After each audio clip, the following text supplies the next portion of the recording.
island looking for sea turtle nests. And man, do I have a surprise for you. So, I found one. She had come on up here, crawled her way. So they have an alternating walk, which means they just switch which legs they're crawling on instead of using both at the same time. So this is a loggerhead crawl. She came all the way up here and she nested somewhere in that mess. And so we are going to try to look for those eggs right now, cage them up, and then protect them against raccoons or coyotes or even invasive pigs. So I'll kind of show you some of the process as we go along. So Ian here, one of our biologists at the Conservancy, is a champ, and he found us some eggs.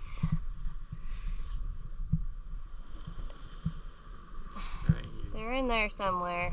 We don't want to expose them too much, but I will let you guys get a little glimpse. So basically we just kind of felt around for the sand to give way just a little bit. And so it's important for us to locate these eggs so that we can actually protect the center of the clutch. That way these animals can't actually get to them. So I see an egg right there. So Ian, go ahead and move your hand. So you may or may not get to see them, but the eggs are right there, I promise you. And so a loggerhead sea turtle can lay, you know, we had a nest today that had 56 eggs, but sometimes they can lay up to 100 and some eggs. And so those chambers are about an arm's length deep. So she'll just keep digging until she can't reach anymore. And then she drops her eggs in there. And when she's done, she's a really good mama, so she'll start filling in that hole where her eggs were.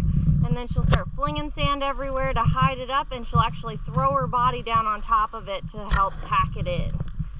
So, good job, Ian. Nice work. We're gonna set the cage up and then we'll show you guys the process of caging a nest. So Ian up there digging a spot for that cage. We'll check in with him in a little bit. He's gonna get all hot and sweaty, because that's how we do turtles. I'm going to take some measurements. So one of the measurements I'm going to take is actually from the mean high water line. So where that water's edge came up to last night. Usually it's a nice shell layer area like this. And so I'm just going to count my steps.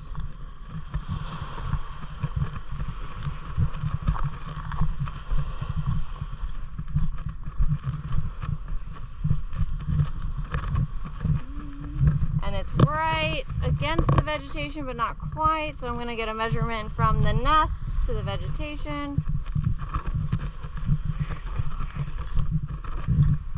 Okay, so those measurements actually help us locate this nest if we happen to lose it. So if the cage gets torn up or it gets washed over by the water, it'll help us kind of pinpoint where that nest was at some point in time.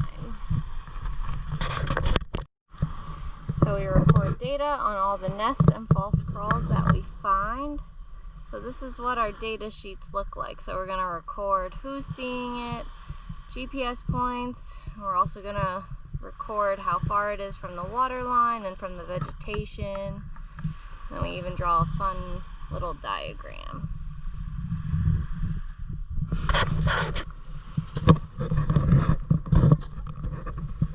Ian is digging the spot for this cage to fit on the nest. So we're going to put this on there.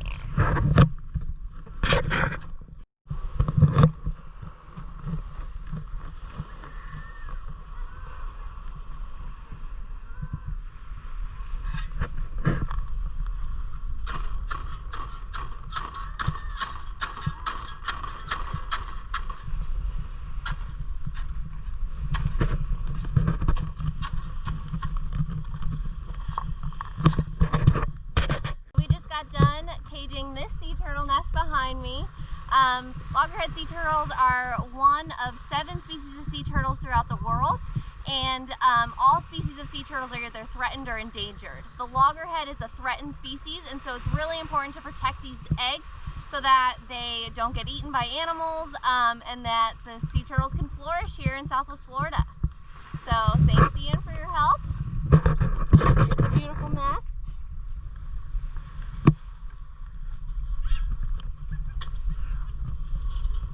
So if you see one of these or a sea turtle nest staked off, just leave it alone, keep your distance, and just let it do its thing.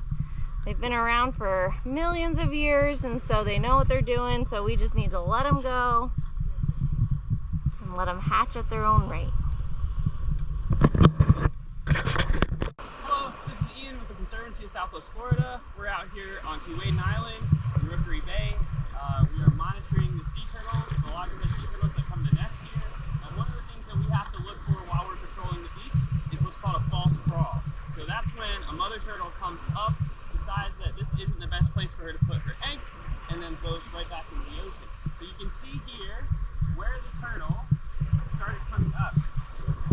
Because you can see smooth from her shell being dragged across the plastron, right? And then you can see these kind of comma-shaped marks from where her back flippers push her way up the beach. Once she got to this spot, she saw that this sea grape was in the way, and I guess decided this wasn't a very good place to lay her eggs, so she turned around, and there's the outgoing crawl back to the ocean, where she went to go and find a new nest location.